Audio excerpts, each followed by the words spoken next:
దేవుడిచ్చిన అవకాశాన్ని బట్టి దేవుని వందనాలు చెల్లిస్తున్నాను. మరి దేవుని వాక్యం సిద్ధంగా ఉన్నారా? We welcome you all to the hour of prayer, ప్రార్థన గడి అనే కార్యక్రమానికి మిమ్మల్ని ఆహ్వానిస్తున్నాం.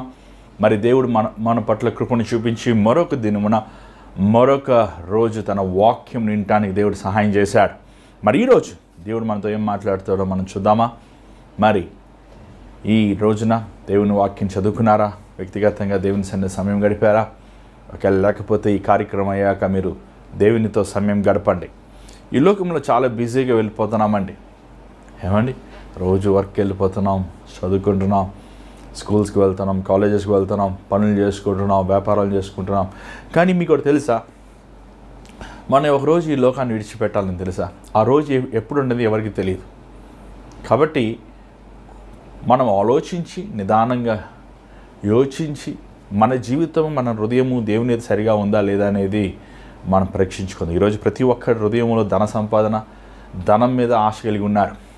కానీ ఈరోజు యేసుప్రభు ఒక ఉదాహరణ చెప్పాడు. ఆ ఉదాహరణ ఏంటో మనం ధ్యానిద్దాం. మరి ఆ ఉదాహరణలోకి వెళ్ళకముందు ఆ ఉపమానంలోకి వెళ్ళకముందు మనం ఏంటి, ప్రభు మనల్ని ఈ ఉపమానం ద్వారంగా మనకేం నేర్పించాలని ఆశిస్తున్నాడో తెలుసుకోకముందు ఒక చిన్న ప్రార్థన. దయచేసి ఈ ప్రోగ్రామ్ని మీరు చివరి వరకు కూర్చోండి, అటు ఇటు వెళ్ళొద్దు. దేవుని వాక్యం బైబిల్ పట్టుకోండి, కనీసం బైబిల్ మీరు మాతో పాటు చదవండి. అంత మాత్రం కాదు, మీరు ఈ ప్రోగ్రామ్ లైక్ చేయండి, సబ్స్క్రైబ్ చేయండి, మీ ఫ్రెండ్స్, మీ ఫ్యామిలీస్ కూడా మీరు తెలియపరచండి. మరి కార్యక్రమం వెళ్ళకముందు ఒక చిన్న ప్రార్థన. పరిశుద్ధమైన తండ్రి, దయగల ప్రభువా, మరొకసారి నీ సన్నిధిలోకి వస్తున్నాం నైనా. నీ బిడ్డలమైన మేమునైనా ఈరోజు కూడి మా బలహీనలతో, మా లోపములతో, మా అవిధేయతతో, మా తిరుగుబాటు స్వభావంతో, మాలో ఉన్న అపేతతో సమస్తమున ఏ స్థితిలో ఉన్నామో ఆ స్థితిలో నీ సన్నిధికి వచ్చి ఉన్నాం నాయన. తండ్రి, మా మీద దయ చూపించు, కనికరించు, మమ్మల్ని పరిశుద్ధపరచు నాయన. ఈరోజు ఎంతోమందిని మేము నీ కోసం బ్రతకాలని అనుకుంటున్నాం, కానీ త్రుటిల్లిపోతున్నాం, వెనక్కి వెళ్ళిపోతున్నాం. మా దృష్టి నుంచి గమ్యం నుంచి మా దృష్టిని వేరే వాటి మీద తిప్పుతున్నాం తండ్రి. ఈరోజునైనా ఈ కార్యక్రమం ద్వారా నీ బిడ్డలతో నువ్వు మాట్లాడు. ఏ ఉద్దేశంలో అయితే ఈ కార్యక్రమం కొనసాగిస్తున్నావు ఆ ఉద్దేశాలు నెరవేర్చు తండ్రి. అలుపున్న అయోగ్యన నన్ను నీ సులువు చాటు మరుగుపరిచి నీ బిడ్డలతో నువ్వు మాట్లాడమని యేసు నామమున అడుగుచున్నాం తండ్రి, ఆమేన్. మరి ఈరోజు లూకాసు సువార్త 12వ అధ్యాయము 16వ వచనములో ఉన్న ఉపమానముని మనం చూద్దాం. దయచేసి మీరు కూడా మాతో పాటు మీ బైబిల్ తిప్పండి. మేము చదువుతున్నప్పుడు మీరు మాతో కూడా చదవండి. లూకా 12వ అధ్యాయం 16వ వచనం. మరియు ఆయన వారితో ఈ ఉపమానం చెప్పెను. ఒక ధనవంతుని భూమి సమృద్ధిగా పండెను. అప్పుడు అతడు, నా పంట సమకూర్చుకొనుటకు నాకు స్థలము చాలదు గనుక నేనేమి చేతునని తనలో తాను ఆలోచించుకొని, నేను ఇలాగు చేతును, నా కొట్లు విప్పి వాటికంటే గొప్ప వాటిని కట్టించి అందులో నా ధాన్యం అంతటిని, నా ఆస్తిని సమకూర్చుకొని, నా ప్రాణమా, అనేక సంవత్సరములకు విస్తారమైన ఆస్తి నీకు సమకూర్చబడి ఉన్నది, సుఖించుము, తినుము, త్రాగుము, సంతోషించమని చెప్పుకొందుననుకొనెను. అయితే దేవుడు, వెర్రివాడా, ఈ రాత్రి నీ ప్రాణం అడుగుచున్నారు, నీవు సిద్ధపరిచినవి ఎవరిని వగునని అతనితో చెప్పెను. చాలు. ఇక్కడ యేసు ప్రభు బైబిల్లో మనం చూసినట్లయితే మత్తయి, మార్కు, లూకా, యోహాను ఈ 4 పుస్తకాల్లో యేసు ప్రభు అనేక ఉదాహరణలు, ఉపమానములు చెప్పారు. ఇంచుమించు అన్అఫిషియల్ ఫిగర్ అంటే కొన్ని ఉపమానములు, అది ఉపమానములు అనొచ్చా లేకపోతే జరిగిన సంగతులు అనొచ్చా అనే సందేహితులుగా ఉన్నారు కొంతమంది. కాబట్టి 60 అనేది అన్అఫిషియల్ ఫిగర్. అఫిషియల్ ఫిగర్ మీరు చూసినట్లయితే కరెక్ట్గా మనం కూర్చొని జాగ్రత్తగా దానిని మనం ఒక ఇండెక్స్ టేబుల్ చేసి మనం నోట్ చేసుకుంటే 46 వరకు వస్తున్నాయండి. సో మనకి చూసినట్లయితే ఈ నెంబరు ఇటు అటుగా కొంచెం మారచ్చు. సో మీరు కూడా మీరు ఓన్ స్టడీ మీరు చేయండి. మీరు కూర్చుని బైబిల్ని యేసుప్రభు ఎన్ని ఉపమానం చెప్పాడో మీరు కూడా ధ్యానించండి. సో ఇది ఒక ఎక్సర్సైజ్గా మీరు తీసుకోవచ్చు. సో ఇక్కడ చూసినట్లయితే ఈ ఉపమానములో యేసుప్రభు ఒక చాలా గొప్ప విషయము బయలుపరిచాడండి. చాలా గొప్ప విషయం. యేసుప్రభు బోధ మనం వింటే, జాగ్రత్తగా వింటే మీకు చెప్పాలంటే ఈరోజు బోధకి యేసుప్రభు బోధకి చాలా వ్యత్యాసం ఉందండి. ఇక్కడ యేసుప్రభు బోధ ధన సంపదల గురించి బోధిస్తలేదు. మన ఒక పాస్టర్ గారు బోధిస్తున్నప్పుడు నాకు ఆశ్చర్యం వేసింది. నేను సేవకు వచ్చినప్పుడు సైకిల్లో వచ్చాను, దాని తర్వాత బైక్ కొనుక్కున్నాను, దాని తర్వాత ఒక మంచి ఆడి కార్ కొనుక్కున్నాను, నెక్స్ట్ నేను బెంట్లీ కొనుక్కుంటాను, దాని తర్వాత ఏరోప్లేన్ కొనుక్కుంటానని ఒక మాట చెప్పినప్పుడు నాకు చాలా ఆశ్చర్యం కలిగింది. అంత మాత్రం కాదు, ఆయన ఇంకో మాట అన్నాడు ఏంటంటే, యేసు ప్రభు పేదవాడికి ఎందుకు పుట్టాడంటే మనల్ని కోటీశ్వరులుగా చేయాలి. సో ఇలాంటి లోకంలో మనం ముఖ్యంగా నేషనల్ అవనివ్వండి, ఇంటర్నేషనల్ అవనివ్వండి, రీజనల్ అవనివ్వండి, ఏమండి ప్రాస్పెరిటీ అంటే అభివృద్ధికరమైన సువార్త అనేది బోధించబడతాం మనం చూస్తున్నామండి. చూడండి, యేసు ప్రభు బోధ ఇట్స్ వెరీ బ్యాలెన్స్డ్. ఒక మాట ప్రభు చెప్తే వీళ్ళు ఎక్స్ట్రా మాటలు 10 చెప్తారు ఖచ్చితంగా. ఇది ఇలాంటి బోధకులు వీరు అభివృద్ధి పొందుతానికి కారణం ఏంటంటే, one of the main reason ఏంటంటే, విశ్వాసులు రక్షించబడిన యేసుప్రభు ద్వారా రక్తముతో కడగబడిన వారు, రక్షించబడిన సంఘము దేవుని వాక్యం చదవరు. అందరికంటే మించిన ద మెయిన్ బోధకుడు అవనవ్వండి, లేకపోతే ప్రీచర్ అవనవ్వండి, రక్షకుడు యేసయ్య. బైబిల్ని చదవరండి. మనం బైబిల్ని చదివినప్పుడు ఒక బోధకుడు చెప్పే ప్రసంగము అది దేవుని దగ్గర నుంచి వచ్చిందా, లేకపోతే మానవుడు సిద్ధపరిచిన బోధన, లేకపోతే దురాత్మతో నింపబడి బోధిస్తున్నాడా అనేది మనము ఈజీగా దాన్ని తీర్పు తీర్చవచ్చు. కానీ మనం చూసినట్లయితే ఈరోజు లేఖనములు దేవుని వాక్యమని విశ్వాసాలు చదువుతూ మాత్రం కాదు, చదివి ధ్యానించాలి. చూడండి, ద బైబిల్ ఎంత విలువైన ఒక మధురమైన పుస్తకం అంటే, బైబిల్కి మీకేం కన్కార్డెన్స్ అవసరం లేదండి. బైబిలే మీకు మీ ప్రశ్నలకి జవాబు ఇవ్వగలిగింది. చాలాసార్లు మనం బైబిల్ చదువుతున్నాడు, ముఖ్యంగా నేను చిన్నప్పటి నుంచి బైబిల్ చదువుతున్నాను, నాకు చాలా విషయాలు అర్థం కాకపోయినా ఆ సమయాల్లో ఆ ప్రభు ఆ పరిస్థితుల ద్వారా ముఖ్యంగా వాక్యము దేవుని సేవకులు వాక్యం బోధించినప్పుడు అవనవ్వండి, లేకపోతే మనం బైబిల్ చదువుతున్నప్పుడు అవనవ్వండి, పరిశుద్ధాత్ముడు దాని వివరణ బైబిల్లో నుంచే మనకి ఇస్తున్నట్లు మనం చూడగలుగుతున్నాం. బోధకుడు ఏది బోధించినా అది బైబిల్లో ఉండాలండి. ఏ ప్రవచనమైనా, no matter what is the prophecy. ఏమన్నా ఈరోజు చాలామంది ప్రవచనాలు చేస్తుంటారు, భూకంపాలు వస్తాయి, వరదలు వస్తాయి, అది పోతాయి, ఇది పోతాయి అని జనరల్ స్టేట్మెంట్స్ చేస్తుంటారు. అది కాదు. యేసు ప్రభువు చూడండి, ఇర్మియా గ్రంథం మనం చూస్తున్నాం, ఎస్కేల్ గ్రంథం, ఆ ప్రవచనాలు చూడండి ఎంత స్పెసిఫిక్గా ఉంటాయో. ప్రవచనం అనేది ఎప్పుడు బైబిల్తో సింక్ అవుతుందండి, దేవుని వాక్యముతో మిళితం అయి ఉంటుంది. ఎందుకంటే పరిశుద్ధాత్మ దేవుడు వాక్యం ద్వారా మాట్లాడినా, ప్రవచనం ద్వారా మాట్లాడినా, లేకపోతే ఒక ప్రసంగం ద్వారా మాట్లాడినా, the message is the same, because ఒకే దేవుడు, ఒకే ప్రభు. సో ఇక్కడ మనం చూసినట్లయితే ఇక్కడ ఈ అధ్యాయంలో యేసుప్రభు ఒక మంచి ఉదాహరణ చెప్పాడు. ఏంటి ఈ ఉదాహరణ అంటే, ఇక్కడ చూసినట్లయితే ఇక్కడ ఒక వ్యక్తి ఉన్నాడు, అతను మిక్కిలి ధనవంతుడు. ముందు ప్రభు ఈ ఉపమానమును ఎందుకు చెప్పాడనేది మనము ఆ పరిస్థితి కూడా మనం గమనించాలి. అది ధ్యానించాలంటే మనం కొంచెం ముందుకు వెళ్ళాలి. 13వ వచనం నుంచి చదవండి, అదే అధ్యాయం. ఆ జనసమూహంలో ఒకడు, బోధకుడా, పిత్రార్జితంలో నాకు పాలు పంచపట్టవలనని నా సహోదరునితో చెప్పుమని ఆయన అడగగా, చూసినట్లయితే ఈ ఉపమానము లూకా సువార్తలో మాత్రమే మనం చూస్తున్నాం. మత్తయి కానీ, మార్కులో కానీ, యోహాను అని లేవు. మనము కొన్ని ఉపమానం తీసుకుంటే 4 అధ్యాయాలు మనం చూడవచ్చు, అది 3 అధ్యాయాలు మనం చూడవచ్చు.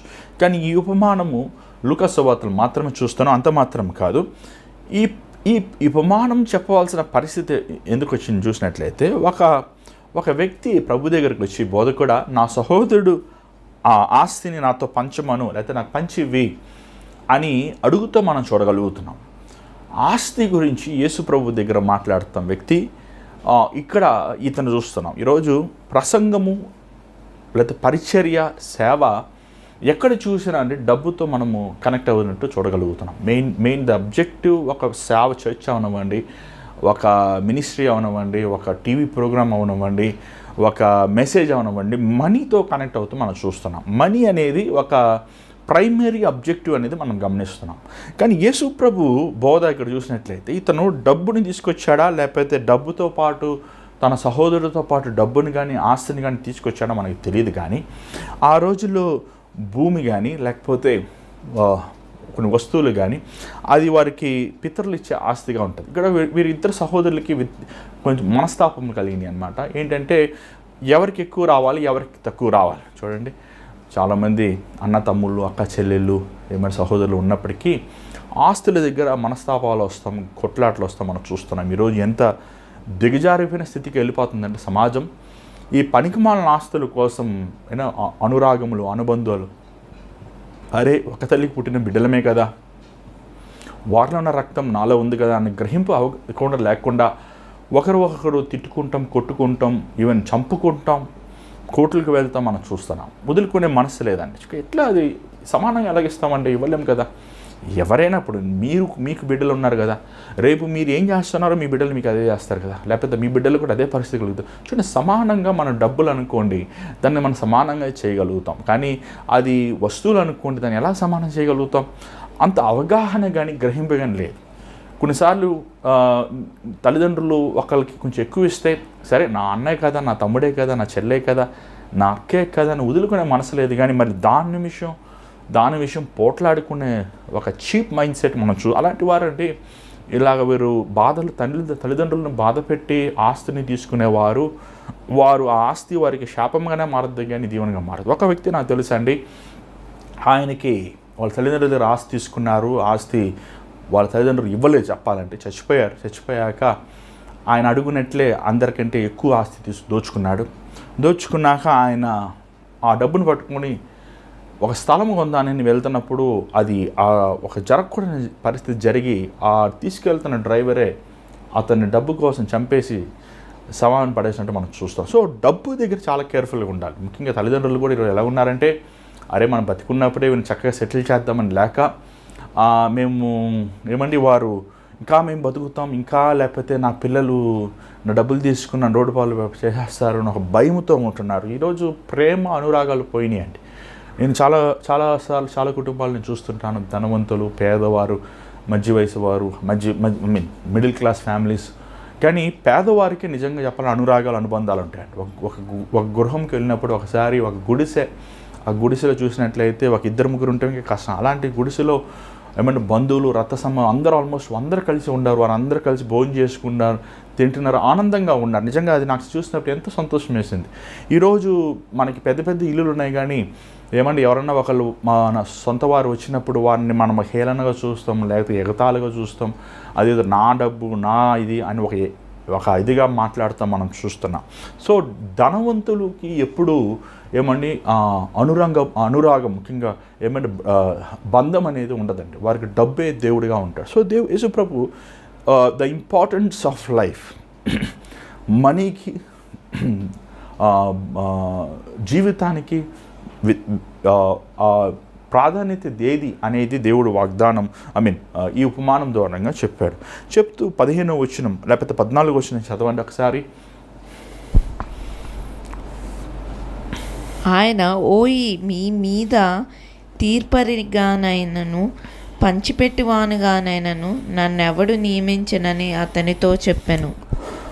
మరియు ఆయన వారితో, మీరు ఏ విధమైన లోభమునకు ఎడమియక జాగ్రత్త పడుడి. ఒకని కలిమి విస్తరించుట వాని జీవమునకు మూలం కాదనెను. మరియు ఆయన వారితో ఈ ఉపమానం చెప్పెను. చాలు, ఇక్కడ ప్రభు కోప్పడ్డాడు. ఎందుకంటే ఆయన న్యాయాధిపతి, కానీ ఈ లోక న్యాయాధిపతులు కాదు. ఈ లోక న్యాయాధిపతులు కోర్టు కేసుల్లో ప్రాపర్టీ డిస్ప్యూట్స్, చీటింగ్ కేసెస్ ఇలాంటివి మనం చూస్తుంటాం. కానీ యేసు ప్రభు ఆయన న్యాయాధిపతే ఖచ్చితంగా, కానీ ఇలాంటి విషయాలు ఆయన న్యాయాధిపతి కాదని. ఆయన మానవుడికి ఇచ్చిన జీవితంని లెక్కడిగేవాడు. ఆయన సర్వ సృష్టికి న్యాయాధిపతి. సో ఇక్కడ చూసినట్లయితే దేవుడు కొందరు కోప్పడ్డాడు, కానీ కోప్పడినప్పటికీ ఒక మాట చెప్పాడు. అక్కడ ఏమన్నాడంటే, మిమ్మల్ని మీరు ధనాపేక్ష నుంచి, అంతేనా, అంత ధనాపేక్ష ఉంది, గ్రీడీ ఉంది ఇంగ్లీష్లో, లోభము నుంచి, ప్రతి విధమైన లోభము నుంచి మిమ్మల్ని మీరు కార్చుకోండి. జీవితం అంటే అన్నీ కలిగి ఉంటామని అనుకుంటున్నారు చాలామంది. డబ్బు, మనీ, ఇన్స్టాగ్రామ్ అవనివ్వండి, ఫేస్బుక్ అవనివ్వండి, ఈ మోటివేషనల్ స్పీచెస్ అవనివ్వండి, ఈరోజు లెక్చర్స్ తీస్తున్నది డబ్బులు ఎలా సంపాదించాలి, how to become a millionaire, how to become a billionaire, దీని మీద పుస్తకాలు, దీని మీద క్లాసులు, ఇవన్నీ మనం చూస్తున్నాం. చూడండి, మనీ ఈజ్ నాట్ ఖచ్చితంగా మనకి ఈ లోకంలో బతుకుతాను మనీ కావాలి. కానీ ఎంత కావాలి మీకు తెలుసా? Money is the root of all evil. ధనము ప్రతి చూడండి, మన హిబ్రీలు రాసిన పత్రికలో ఆ మాట చూస్తున్నాం.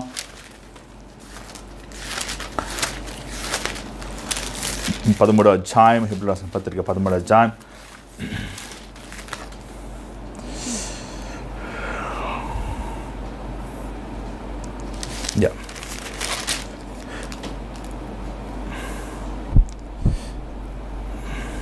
మీరు 13వ అధ్యాయం నుంచి మీరు అంతా చదవాల్సిన లేదు, 5వ వచనం చదవండి.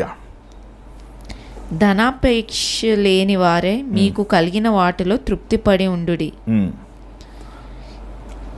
ఓకే, చదవండి. 5వ వచనం కూడా చదవండి, 6వ వచనం చదవండి, 5, 6 చదవండి. ధనాపేక్ష లేని వారే మీకు కలిగిన వాటితో తృప్తిపడి ఉండుడి. నిన్ను ఏమాత్రమును విడోను, నిన్ను ఎన్నడను ఎడబాయనని ఆయనే చెప్పాను కదా. ఇక్కడ మనం చూసినట్టు ఒక చాలా మంచి పాయింట్ మనం చూస్తున్నాం. ధనాపేక్ష నుంచి మీరు కలిగి ఉంటాము, తృప్తి పడండి. Be content of what you have. ఏమంటే ధనాన్ని ప్రేమించద్దు అని ఇంగ్లీష్లో చాలా బాగుంది. Love of money, free yourself from the love of money. అలాగే మనం తిమోతిలో పౌలు కూడా ఒక మాట అంటున్నాడు చూడండి. 1 తిమోతి 6వ అధ్యాయము 10వ వచనం. ఎందుకనగా ధనాపేక్ష సమస్తమైన కీడుకు మూలము. ఏమంటే ఎక్కడ డబ్బు ఉంటుందో అక్కడ కీడు ఉంటుంది, ఎక్కడ డబ్బు ఉంటుందో అక్కడ పాపం ఉంటుంది. ఎక్కడ డబ్బు ఉంటుందో చూడండి, డబ్బు అది it's very good slave but very bad master అంటారు. ఈరోజు డబ్బు అనేది ఎంత సమాజంలో ఎంత ముఖ్యమైపోయిందంటే, ఈ డబ్బు కోసము ఎదుటి వ్యక్తి ప్రాణమును కూడా తీసేవారుగా, ఎదుటి వ్యక్తిని హాని చేసేవారుగా, ఎదుటి వ్యక్తిని దోచుకునేవారుగా, ఎదుటి వ్యక్తిని ఏమంటారు తనను నష్టపరిచేలాగా మనం చూస్తున్నాం. ధనము నిజంగా మనం అనుకుంటాం తప్పైన విధంలో సంపాదించిన ధనం అండి, దేవుని వాక్యం సెలవిస్తుంది, రెక్కలు చెగిరిపోతుందంట. దుర్మార్గుడి ధనము నీతిమంతుల కోసం అది స్వాస్థ్యంగా పెట్టబడతాం మనం చూస్తున్నాం. వాడు దొంగతనాలు చేసి, అన్యాయం చేసి, మోసాలు చేసి సంపాదిస్తాడు, కానీ వాడు అనుభవించుకోవడానికి ఆ యోగ్యత శ్లాఘ్యత ఉండదు. కానీ నీతిమంతులకు దేవుడు అది స్వాస్థ్యంగా ఇస్తాడు. చూడండి, చూసినట్లయితే ఇక్కడ మనం చూసినట్లయితే దేవుడిని కలిగి ఉంటే నిజమైన ధనం అండి. ఇక్కడ ప్రభు ఒక ఉదాహరణ చెప్పాడు. ఒక పట్టణంలో ఒక వ్యక్తి మిక్కిలి ధనవంతుడు. ఈ ధనవంతుడికి ఒక సమస్య ఉందండోయ్.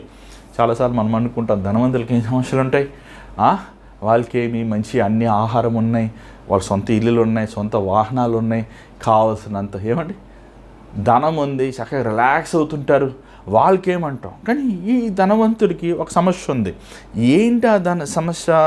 చూడండి ఒకసారి 16వ అధ్యాయం 17వ అధ్యాయం ఒకసారి చూడండి. 17వ అధ్యాయం చూడండి, చదవండి. 12వ అధ్యాయం లూకా సువార్త 17వ వచనం. అప్పుడు అతడు, నా పంట సమకూర్చుకొనుటకు నాకు స్థలము చాలదు కనుక నేనేమి చేతునని తనలో తాను. ఈయనకంటే డబ్బు ఎక్కువైపోయిందంట.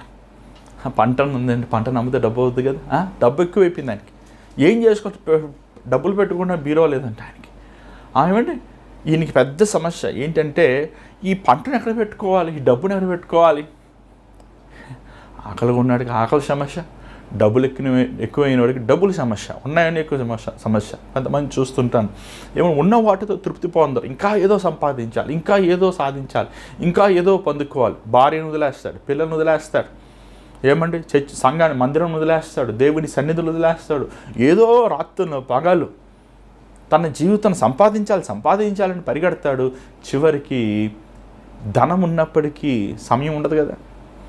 సమయం ఉండదండి, నీ కోసం సమయం రాదు, పోయిన సమయం రాదు. మీకు తెలుసా, నువ్వు డబ్బులు సంపాదించచ్చేమో, కానీ నిజమైన ఆస్తి ధనము కాదు కానీ క్రీస్తుని కలిగి ఉంటాం. ఇతనికి ఒక సమస్య ఉంది. ఏంటంటే ఇతనికి స్థలం లేదంట డబ్బులు పెట్టుకుంటాడు, లేకపోతే పంటను పెట్టుకుంటాడు. అంతగా దేవుడిని ఇంతగా దీవించాడే, దేవుడిని ఇంతగా ఆశీర్వదించాడే అని లేదు. కానీ ఏం చేయాలి, ఎట్లా దీన్ని కాపాడాలి, ఎలాగ దీన్ని మళ్ళీ మల్టిప్లై చేయాలి. ఇక్కడ చూసినట్లయితే తను కలవరముతో నిండి ఉన్నాడు. దేవుడిని ధనం ఇచ్చాడు, దేవుడి స్తుతితో నిండి ఉండాలి, కానీ ఆందోళనతో ఉన్నాడు, కలవరంతో ఉన్నాడు, యాంగ్జైటీ ఫీల్ అవుతున్నాడు. ఏమంటే కొంతమంది ఏంటంటే అనేక మందికి డబ్బులు లేవని సమస్య కంటే డబ్బులు ఉన్నాయి, ఈ డబ్బుల్ని ఏం చేయాలని అర్థం కాని పరిస్థితి చాలామందికి ఉందండి. చూడండి, జ్ఞాపకం చేసుకోండి, డబ్బు నిన్ను రక్షించదు, డబ్బు నిన్ను పరలోకానికి తీసుకెళ్ళదు, డబ్బు సర్వం కాదు. చచ్చిపోయిన ముందు ఒక 10 కోట్లు పెడితే లేస్తాడా? ఏమండి, ఒక ఆయన అన్నాడు, అన్న మీరు ఇలాగే చెప్తున్నారు అన్న, రోడ్డు మీద ఏడుస్తానికి BMW కార్లో ఏడుస్తానికి డిఫరెన్స్ ఉందన్న అన్నాడు. ఏంటంట, BMW కార్లో ఏడుస్తానికి రోడ్డు మీద ఏడుస్తానికి డిఫరెన్స్ ఉందంట. డబ్బు ఈజ్ ద కింగ్ అన్న, మనీ ఈజ్ ద కింగ్ అని ఈరోజు చాలామంది బోధనిస్తున్నారు. చూడండి, ఖచ్చితంగా ధనము మనకి కావాలి, కానీ ధనము దేవుడు కాదు. నీ జీవితము ధనము వేలుతుందంటే నీ జీవితంలో శాంతి సమాధానం ఉండదు, నీ జీవితంలో ఆరోగ్యం ఉండదు, నీకు నీ భార్యకి లేకపోతే నీకు నీ బిడ్డలకి లేకపోతే నీకు నీ పొరుగువారికి సమాధానం ఉండదు. ఎందుకంటే ధనము గర్వం కలుగు చేస్తుంది. చాలామంది గర్విష్ఠులు ఈరోజు ఎంతమంది వాడేంటి మాట్లాడుతున్నాడు నాతో, వాడేంట్రా, నువ్వేం సాధించారా అంటారని చాలాసార్లు. నువ్వేం చేశారా అంటే ఏం చేయాలంట, నువ్వు మనిషి వాడు మనిషి సరిపోదా అంటే నీతో మాట్లాడటానికి వాడేమైనా 100 కోట్లు సంపాదించాలా? ఏమండి, అట్లా దేవుడు కూడా అదే యాటిట్యూడ్ పెట్టుకున్నాడు. ఇంకోటి మనతో మనకి దిక్కుందండి, ఎవరన్నా చెప్పుకుంటే దిక్కుందా మనకి?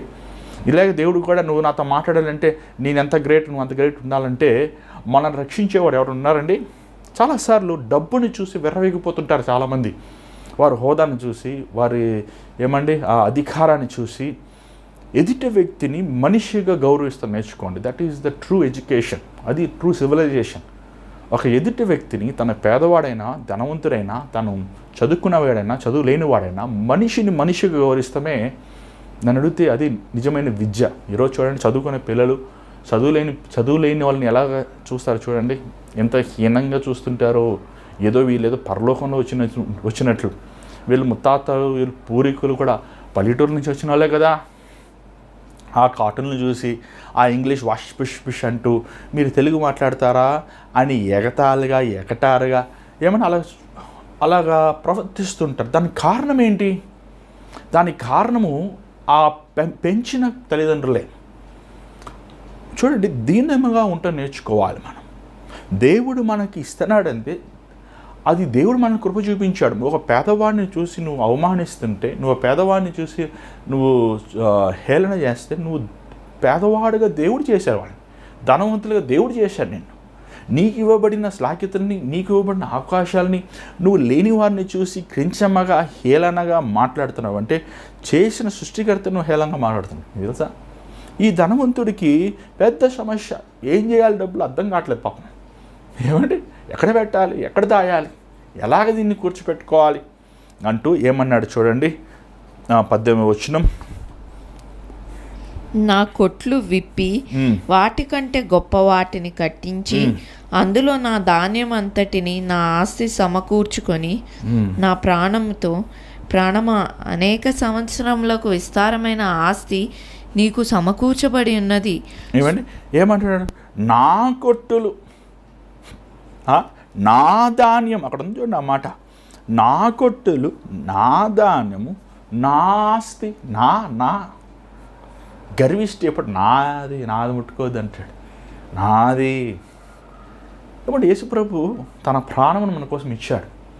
షేరింగ్ ఈజ్ క్యారింగ్ అంటారు కదండి. మనము ఇతరుల గురించి మనం దేవుడు ఇచ్చినవి మనం పంచుకుంటూ నేర్చుకోవాలి. చాలాసార్లు మనం పంచుకోలేం. అది ఆహారం అవనివ్వండి, వస్త్రం అవనివ్వండి. చాలాసార్లు చాలామంది స్వార్థప్రియులు మనం చూస్తుంటాం, పంచుకోలేరు. నాదనేవాడు పంచలేడు. యేసుప్రభు తన జీవితాన్ని మన కోసం ఆ కల్వరి శిలువలో మన స్థానమును ఆయన తీసుకున్నాడు. ఏమంటే ఆయన స్థానాన్ని మనకి ఇచ్చాడు. యేసుప్రభు అంత గొప్పవాడు, అంత ధనవంతుడు కానీ ఆయన ఒక మాదిరికరంగా మన కోసం ఉన్నాడు. ఈ ధనవంతుడు మాట్లాడే చూడండి, నేను చేస్తాను, I will do it, I can achieve it, I will do it. ఈ ఐ అనేది సాతాను కాదండి. There is no I in Christ. ఏమండి, ఐ లేదు క్రీస్తులో, ఐ లేదండి. సెల్ఫ్ లేదు, స్వార్థము లేదు. ఈ సెల్ఫ్తో ఉన్నవారు దేవుణ్ణి వెంబడించలేరు. నేను సంపాదించాను, నేను నా ఆస్తి, నా డబ్బు, నా జీవితం నాది, నువ్వెవడరు అడుగుతానికి? అబ్బో, చాలామంది అండి చచ్చిపోతున్నప్పుడు నేను ఒక పాస్టర్గా నేను వెళ్ళి కొంచెంసేపు ఉంటానండి. ఎందుకంటే వాళ్ళు చచ్చిపోయి సమాధి చేసి కొన్నిసార్లు వాళ్ళు వస్తుంటారు, మళ్ళీ అడుకుడికి పెట్టుకుంటాం, లేకపోతే ఆ సాయంకాలం అలిసి వాళ్ళతో సమయం గడుపుతాను, కావాలని గడుపుతాను. ఎందుకంటే పాపం మన దుఃఖంలో ఉన్న వారిని మనం ఆదరించాలి, వాళ్ళని ప్రేమించాలి. నేను చాలాసార్లు గమనించాను, నేను చచ్చిపోయే వ్యక్తి అదే రోజు సాయంకాలం ఆయన బట్టలు ఏమంటే ఒకసారి ఆయన కోటులు, అరే భలే ఉన్నాయి ఆ కోటులు చూస్తున్నా, చాలా ఇష్టమైంది, వేసుకుందాం మళ్ళీ ఏమనుకుంటున్నాడు, ఏమంటే కోటులు అన్ని వస్తువులు అన్నీ తీసుకెళ్ళి ఒకళ్ళైతే లిటరల్గా డస్ట్బిన్లో వేస్తారండి. ఏమమ్మా ఎవరికైనా ఇవ్వచ్చు కదా, ఎవరికి లేదు ఎందుకని చచ్చిపోయిన వాళ్ళు మళ్ళీ కలిసి రావంట. ఏమండి ఈరోజు వస్తువులు ఎవరికి ఇవ్వరు, వాళ్ళు ఎవరితో పంచుకోరు, ఎవరితో వాళ్ళు నాది ఈ ధనవంతుడు ఏమంటున్నాడు, నేను పెద్దగా కట్టుకుంటాను, నేను సంపాదించుకున్న ఆస్తి నేనే ఎంజాయ్ చేస్తాను, నాది అంటూ 19వ వచనం చూడండి ఏమంటున్నాడు. చూడండి తను ఏం చెప్పుకుంటున్నాడు చూడండి. నా ప్రాణమా అనేక సంవత్సరములకు విస్తారమైన ఆస్తి నీకు సమకూర్చబడి ఉన్నది. ఏంటంట తన ప్రాణం చెప్తున్నాడంట, నీకు విస్తారమైన ఆస్తి సమకూర్చాడని. అంటే ఏంటి, సెల్ఫ్ మోటివేషన్ అనమాట. తాను మోటివేట్ చేసుకుంటున్నాడు. నువ్వు బతుకుతావు. చాలామంది చెప్తున్నారు, చాలామంది ఒక ఆయన చెప్పారు, బ్రదర్ మీరు 100 years బతుకుతారని మార్నింగ్ 10 times చెప్పండి, మీకు తెలియకుండా పాజిటివ్ ఎనర్జీ ఇచ్చేస్తుంది, మీరు 100 years బతికిపోతారు అని చెప్పుకుంటున్నాడు. ఏమైనా నువ్వు 100 years బతుకుతావు నా ప్రాణమా, డోంట్ వరీ నా ప్రాణమా, కమాన్ ప్రాణమా. తాను ఎంకరేజ్ చేసుకుంటున్నాడు, తాను మోటివేట్ చేసుకుంటున్నాడు, తాను ఏం చేసుకుంటున్నాడండి, హెచ్చించుకుంటున్నాడు. పిచ్చోడు కదండి, పిచ్చోళ్ళు అనొచ్చండి ఇవన్నీ. ఏమండి ఈ శరీరం దేవుడిచ్చాడు, మనలో ఉన్న ప్రాణము దేవుడిచ్చాడు. ఏమండి మనలో ఉన్న మనకి ఇవ్వబడిన సమయము దేవుడిచ్చాడు, మనకి ఇవ్వబడిన అవకాశం దేవుడిచ్చాడు. ఏమండి ఈ కాళ్ళు చేతులు ఈ శరీరం దేవుడు ఇచ్చినది. ఎప్పుడైనా దేవుడికి వందనాలు చెల్లించామా? నువ్వు ఎలా ఉన్నావు, ఏ ఇంట్లో ఉన్నావు? ఫస్ట్ ఉద్యోగం లేని వీధుల ముఠ రిజ్యూమ్ని పట్టుకొని ఏమండి కనీసం ఒక 2,000 జాబ్ వస్తే చాలు, 5,000 జాబ్ వస్తే చాలు. ఏమంటే అంతలోకి చాలామంది పట్టణం వచ్చినట్టునే పెద్ద దొరసారిలా లేదా ఫారినర్స్ లాగా ఇంగ్లీష్ మాట్లాడుతుంటారు. ఏమంటే మనము కూడా పల్లెటూరులో కదా పుట్టింది, ఎదిగింది అక్కడే కదా, చదువుకుంది సామాన్యమైన స్కూలే కదా. మనం ఒకసారి ఒక ఇంటికి వెళ్తే వాళ్ళకున్న తల్లిదండ్రులు చాలా ఏడుస్తూ ప్రార్థన భారం చెప్పాడు. ఏంటమ్మా మీ ప్రార్థన భారం అంటే, పిల్లలనంట ఇంటర్నేషనల్ స్కూల్లో చదివించలేకపోతున్నామన్నా, పక్క పిల్లలు ఇంటర్నేషనల్ స్కూల్లో చదువుతున్నారు, మా పిల్లలు జస్ట్ నార్మల్ స్కూల్లో చదువుతున్నారు అని ఏడ్చి ఎక్కి ఏడుస్తున్నారు. నేను అడిగాను, మీది ఏ ఊరమ్మా, ఏ ఊరయ్యా మీదంటే, మాది విజయవాడ పక్కన ఉన్న ఒక మూల గ్రామం అండి అని. మీరే స్కూల్లో చదువుకున్నారు? చూసారా, ఈరోజు మనుష్యుడు ఏది శాశ్వతమైనది, ఏది నిరంతరమైనది. ఏమంటే ఇంటర్నేషనల్ స్కూల్లో చదువుతాం మాత్రాన్ని మీ పిల్లలు ఏమన్నా ప్రవీణులు అయిపోతారా? ఒకవేళ డాక్టర్ ఇంజనీర్ అవ్వచ్చు. డాక్టర్ ఇంజనీర్లు గుణాన్ని మారుస్తుందా?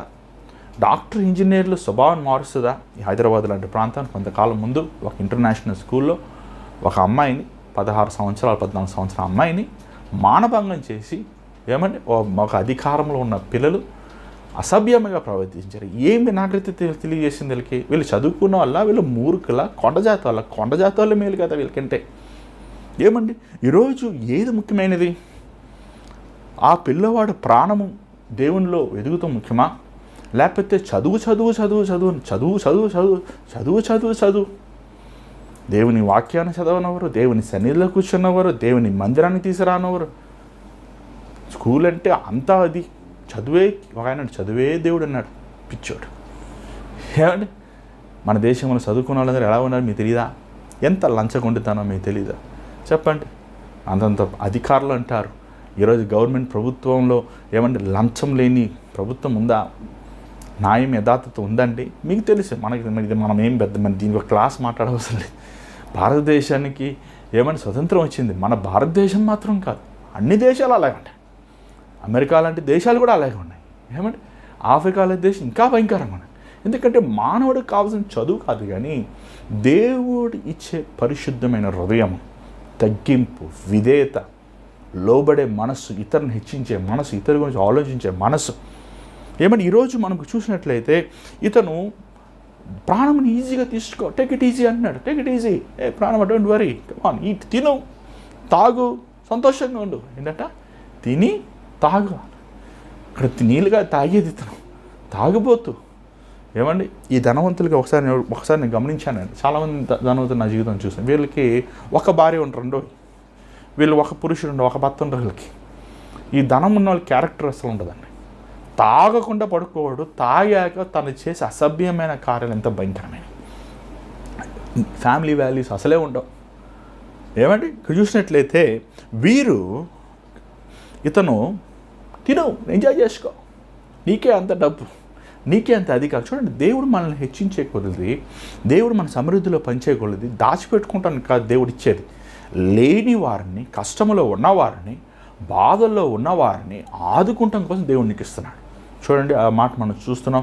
ఇక్కడ చూసినట్లయితే లూకా సువార్త 12వ అధ్యాయం 33వ వచనములో మనం కూడా మాకు చూస్తున్నాం. ఇక్కడ చూసినట్లయితే ఇక్కడ ఒక యవనస్తుడు యేసు ప్రభు దగ్గరికి వచ్చి చూడండి 33వ వచనం చదవండి ఒకసారి. మీకు కలిగిన వాటిని అమ్మి ధర్మము చేడి, పాతగిలన్నీ సంచులను పరలోకమందు అక్షయమైన ధనమును సంపాదించుకొనుడి. అలాగే మనము లూకా 18:22 కూడా చూడండి. ఇక్కడ యవనస్తుడితో దేవుడు ఏమని చెప్తున్నాడు చూడండి. లూకా 18:22. యేసు విని, నీకింకొకటి కొదువుగానున్నది, నీకు కలిగినవన్నీ అమ్మి బీదలకిమ్ము, అప్పుడు పరలోకమందు నీకు ధనము కలుగును, నీవి వచ్చి నన్ను వెంబడింపమని అతనితో చెప్పెను. కానీ దాని ధనం వదులుకోలేకపోయాడు. యేసు ప్రభునే పక్కన పెట్టాడు. చూడండి, ఈరోజు ధనం ఉన్న వాళ్ళు చర్చి రారండి, వ్యాపారం ఉన్న వాళ్ళు చర్చికి రారు. ఆదివారం సమస్యలు, ఉద్యోగం లేని వాళ్ళు వస్తారు, ఉద్యోగం ఉన్నారు రారు, వ్యాపారం చేసే వాళ్ళు అస్సలు రారు. ఆదివారం మాకు హాలిడే ఎలా ఇస్తామన్నా అని మళ్ళీ ఎదురు ప్రశ్న వేస్తుంటారు. అసలు ఏమీ లేనప్పుడు దేవుడు నీకు ఇన్ని ఇచ్చాడు కదా, ఇన్ని చేశాడు కదా, దేవుడిని ఒకరోజు నువ్వు గౌరవించలేవా? మరి యుఎస్లో చిక్ ఫిలే అనే ఒక బ్రాండ్ ఉందండి. వారు మనకులాగా ఒక ఫాస్ట్ ఫుడ్ చైన్ వాడు. చాలా బాగుంటుంది ఫుడ్. నేను ఎప్పుడైనా అక్కడ చాలా 2-3 సార్లు ఆడ భోజనం చేస్తాం కూడా జరిగింది. చాలా బాగుంటుంది. అక్కడ విశేషం ఏంటంటే 2 విశేషాలు. ఒకటి, ఆదివారం క్లోజ్. ఆ ఆదివారం తెరవాలని చెప్పి అక్కడ ఉన్నవారు ఎంతోమంది ఆ దేశస్తులు, నాస్తికులు, వేరే మతమైన వారు ఆ రెస్టారెంట్ మీద కేసులు వేసి ఎన్ని గందరగోళాలు చేసినా ఆ ఓనరు ఆ రెస్టారెంట్ సండే మేము తెరవము. రెండోది నేను గమనించిన ఏంటంటే వారు దేవుని పాటలు ప్లే చేస్తున్నారండి. చాలా ఎంత మధురమైన, ఎంత గొప్ప విషయం ఉంటుంది నిజంగా.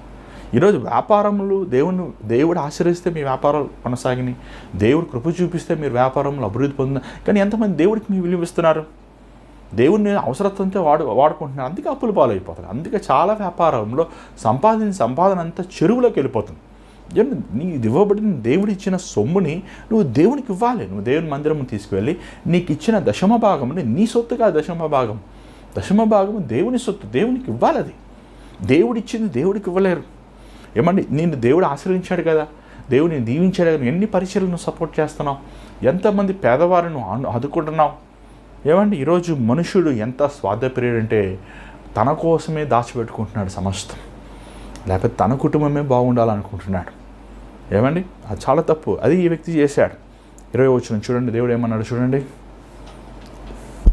అయితే దేవుడు, వెరివాడ, ఈ రాత్రి నీ ప్రాణమును అడుగుచున్నారు, నీవు సిద్ధపరిచినవి ఎవని వగ్గునని అతనితో చెప్పాను.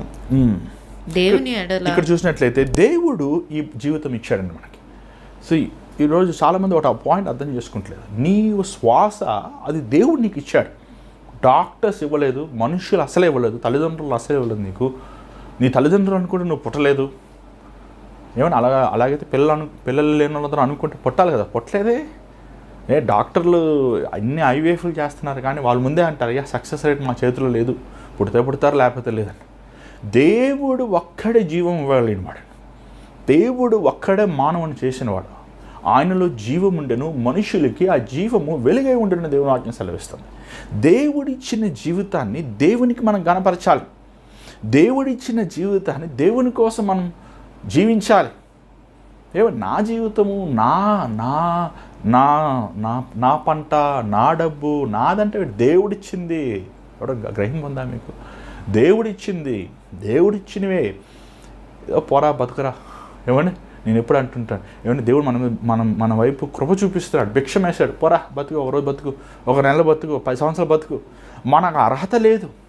మనకి ఇవ్వబడిన సమయాన్ని, మనకి ఇవ్వబడిన అవకాశాలని మన పాపకార్యాలకు కొనసాగిస్తున్నాం, మన దుర్మార్గమైన జీవితం జీవిస్తున్నాం, మనం భ్రష్టత్వంలో ఉంటున్నాం. అయినప్పటికీ దేవుడు కృపను చూపించి క్షమించి, సరే బతుకురా, బతుకు ఏమంటే ఆయన కృప ద్వారా మనం బతుకున్నాం. నువ్వు చచ్చిపోతే నీ బెంచ్ కార్లు ఏం చేసుకుంటావు, నీ బ్యాంకులో డబ్బులు ఏం చేసుకుంటావు, నీ వస్త్రాలు ఏం చేసుకుంటావు, నీ పేరు ప్రఖ్యాతులు ఏం చేసుకుంటావు, నువ్వు ఏం తీసుకెళ్తావు?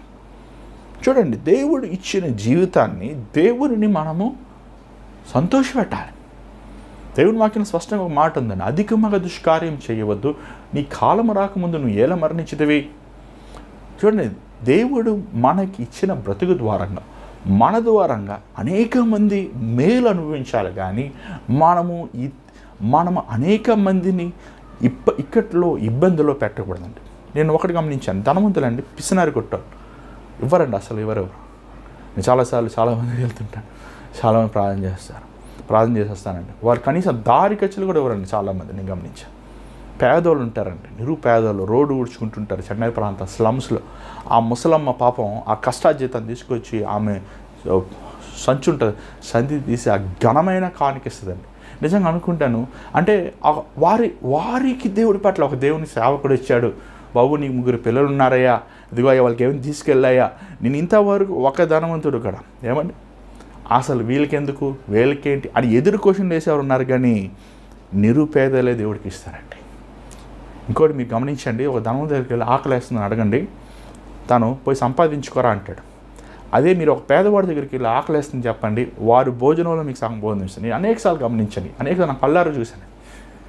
ఏమండి, ఎందుకంటే దేవుడు మనకిచ్చినప్పుడు ఆ బాధ మనం మర్చిపోతామని మనం అనుకుంటాం. మనకులాగా అందరికీ అదే అవకాశాలు ఉన్నాయని, అదే తరుణాలు ఉన్నాయని, అదే శక్తి ఉంది. లేదు, ఎంతో బలహీనమైన వారు ఉన్నారండి. ఇంకోటి చూసారంటే, మనము ఎప్పుడు మన గురించి ఆలోచించుకుంటాం, మనం డిప్రెస్ అయిపోతుంటాం.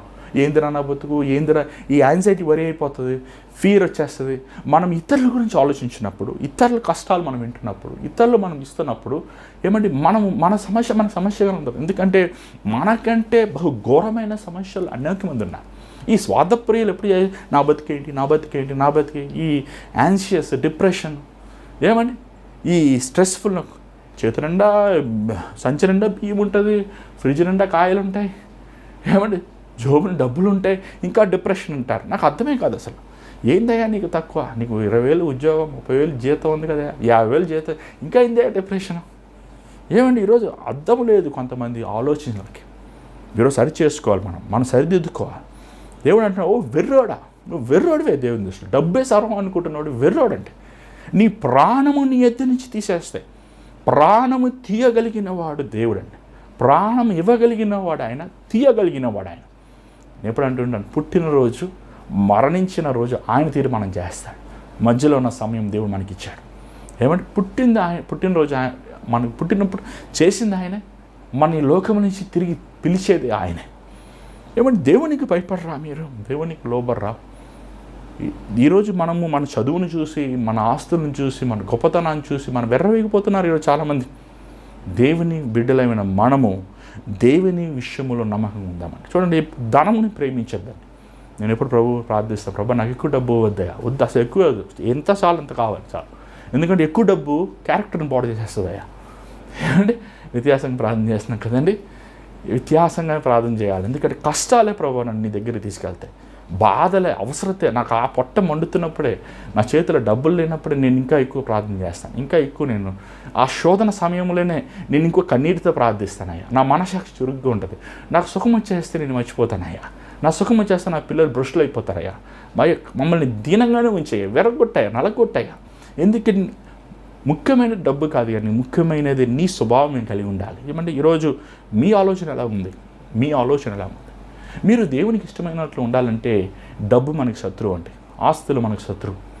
ఏమండి కష్టాలు వద్దు అన్నారు, కానీ కష్టమే మనల్ని పవిత్రపరిచేది, కష్టాలే మనల్ని యోగ్యులుగా మార్చేది, కష్టాలే మన విశ్వాసంలో స్థిరులుగా మనం చేసేది.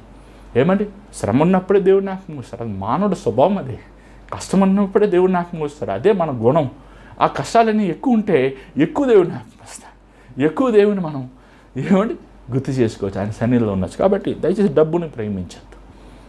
డబ్బుని కాదు, డబ్బు ఉండటం తప్పు కాదండి, ఖచ్చితంగా డబ్బు is rich, being a rich is not a sin. But ఏమంటే డబ్బుని ప్రేమిస్తాం తప్పు, డబ్బుని నువ్వు ఇతరులకు ఇవ్వకుండా ఉంటాం తప్పు, డబ్బులనే దేవుడిగా మారుస్తాం ఇంకా తప్పు. ఏమండి డబ్బుని మనం ఖచ్చితంగా ధనవంతులందరూ నరకానికి వెళ్తారు అంటే డబ్బులు ఉంటాయి కాబట్టి నరకానికి వెళ్ళిపోతాను కాదు. నీ డబ్బుని దేవుడిగా చేసినప్పుడు, నువ్వు దశంభాగం ఇవ్వాల్సి వచ్చినప్పుడు, నువ్వు కానుకలు ఇవ్వాల్సి వచ్చినప్పుడు, నువ్వు లేని వారికి సహాయం చేయాల్సి వచ్చినప్పుడు, అవసరతలు ఉన్నవారు ఆదుకోవాల్సి వచ్చినప్పుడు నువ్వు చేతిని బిగబెడుతున్నావంటే దట్ ఈస్ సిన్. దేవుడిని నిన్ను ఆశీర్వదించగలిది నువ్వు ఇచ్చే విషయంలో నమ్మకం. ఎందుకంటే బోధకులు ఈరోజు పాస్టర్లు కానీ సంఘములు కానీ ఏమండి మన సమాజంలో కానీ ఎందుకు పేదవారు ఉండాలి, ఎందుకు లేని వారు ఉండాలి? మన దేశంలో ఉన్న ధనము లేదా, మన దేశంలో ఉన్నంత ఏమండి రా మెటీరియల్ లేదా, రిసోర్సెస్ లేదా? ఎందుకు ఇంత పేదరికంలో మన దేశం ఇంకా ఈరోజు కూడా అనేక మంది పిల్లలు, అనేక మంది ఏమండి వారు ఒక పూట తిని ఒక పూట ఉండకుండా ఉండాల్సిన అవసరం ఎందుకు వచ్చింది?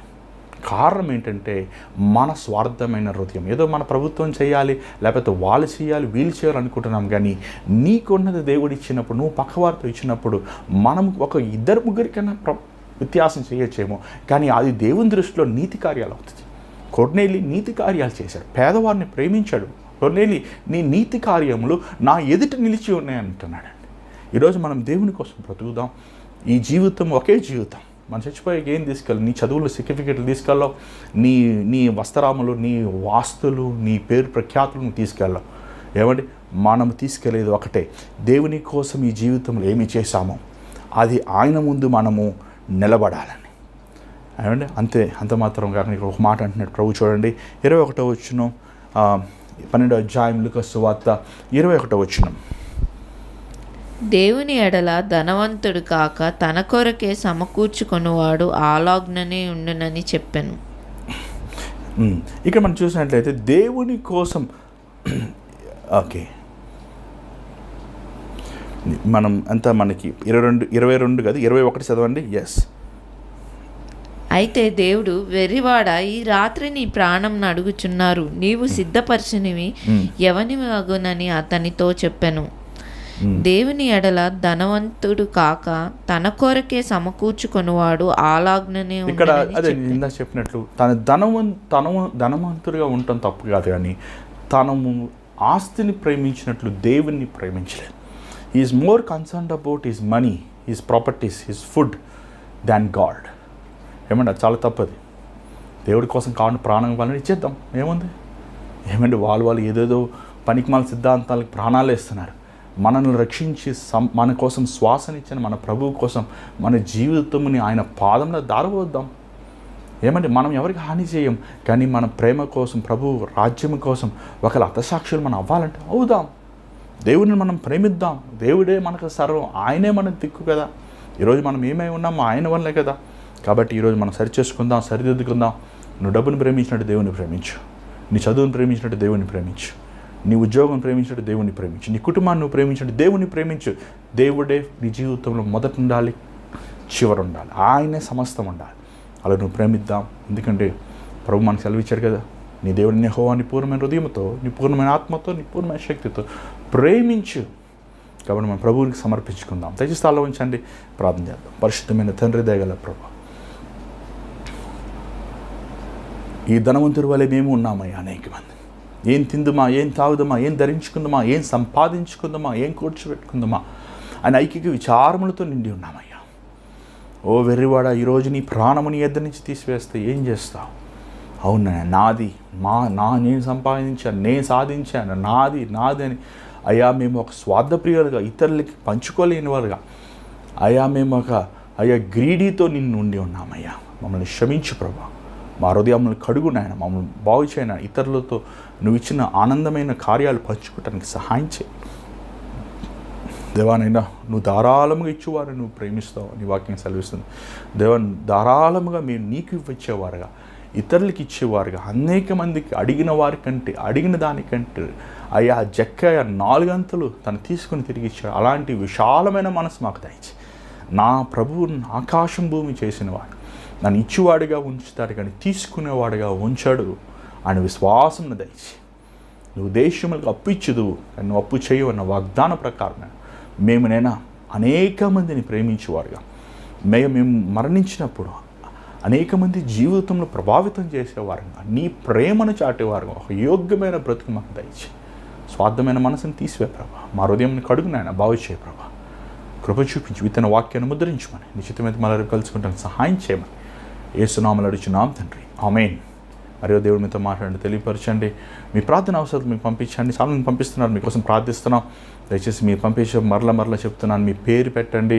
మీరు సహోదరిలా కూడా నాకు తెలుస్తలేదు, పేరు పెట్టకుండా కొంచెం తలతోక లేకుండా మీరు మీ ప్రార్థన అవసరాలు పంపిస్తే మేము ఎలా ప్రార్థన చేయమంటారు కాబట్టి వివరంగా పంపించండి. దయచేసి గమనించండి, మీరు పంపించే ప్రార్థన భారములు నేను నా భార్య మేమిద్దరం మీకోసం ప్రార్థిస్తున్నాం. ఇది ఎవరికి చెప్పము. అంత మాత్రమే మీరు కొంతమంది లైవ్ చాట్లో మీ ప్రార్థన విన్నపములు పెడుతున్నారండి. దయచేసి అలాంటి వారు దేవుని ప్రేమతో మేము ఏడుకుండా అలా పెట్టద్దు. ఎందుకంటే అది మీ ప్రార్థన అవసరాలు, అది వ్యక్తిగతమైనవి కాబట్టి అవి మీరు వాట్సాప్ మాత్రమే చేయండి. మేము మీకోసం ప్రార్థించి జవాబిస్తానికి అనుకూలంగా ఉంటారు. అంత మాత్రమే కాదు, మీ వాయిస్ మెయిల్ కూడా పంపించవచ్చు. మీరు ఎవరైనా సరే నాతో మాట్లాడాలంటే దయచేసి మీరు వాయిస్ మెయిల్ ద్వారా టెక్స్ట్ మెసేజ్ ద్వారా మీరు తెలియపరచవచ్చు. ఆ వివరాలు మీ స్క్రీన్ మీద చూస్తున్నారు. మరి ఒక దేవుడు మిమ్మల్ని ప్రేరేపిస్తే పరిశుద్ధాత్మ ద్వారా మీరు ప్రేరేపించబడి, పరిశుద్ధాత్మ దేవుడి ద్వారా మీరు ప్రేరేపించబడి, దేవుడు మీ మనసులో ఈ పరిచర్య నిమిత్తం భారం పెట్టుంటే మీ విరాళం మీరు ఇవ్వచ్చు. Google pay, PhonePe account number ద్వారా ఈ పరిచర్యని మీరు మీ విరాళం మీరు అందజేయచ్చు. మరంత మాత్రం కాదు, ఈ లింక్ని మీరు షేర్ చేయండి, సబ్స్క్రైబ్ చేయండి. ఈ ఛానల్ని మీ ఫ్రెండ్స్, మీ ఫ్యామిలీస్ తెలియపరచండి. దేవుని చేత మీద కలుసుకుందాం. అందరూ God bless you. Take care.